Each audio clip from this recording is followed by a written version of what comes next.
میری امی جان 3-4 ماہ سے بیمار ہیں اور وہ کہتی ہیں مجھے کوئی وظیفہ بتائیں، میرے گردے کے نالی میں ایک 12 ml اور ایک 18 ml کی پتھری ہے جو جلد ریزہ ہو کر نکل جائیں، کوئی وظیفہ بتا دیں۔ سورہ زلزال کو اس طریقے سے پڑھیں کہ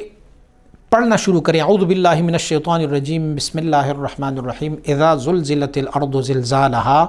پھر 7 مرتبہ پڑھے وَأَخْرَجَتِ الْأَرْضُ أَثْقَالَهَا وَأَخْرَجَتِ الْأَرْضُ أَثْقَالَهَا وَأَخْرَجَتِ الْأَرْضُ أَثْقَالَهَا وَأَخْرَجَتِ الْأَرْضُ أَثْقَالَهَا وَأَخْرَجَتِ الْأَرْضُ أَثْقَالَهَا وَأَخْرَجَتِ الْأَرْضُ أَثْقَالَهَا وَأَخْرَجَتِ الْأَرْضُ أَثْقَالَهَا وَقَالَ الْإِنسَانُ مَا لَهَا يَوْمَئِذٍ تُحَدِّثُ أَخْبَارَهَا بِأَنَّ رَبَّكَ أَوْحَىٰ لَهَا يَوْمَئِذٍ يَصْدُرُ النَّاسُ أَشْتَاتًا لِيُرَوْا أَعْمَالَهُمْ فَمَنْ يَعْمَلْ مِثْقَالَ ذَرَّةٍ خَيْرًا يَرَهُ وَمَنْ يَعْمَلْ مِثْقَالَ ذَرَّةٍ شَرًّا يَرَهُ۔ یہ ایک دفعہ ہوا۔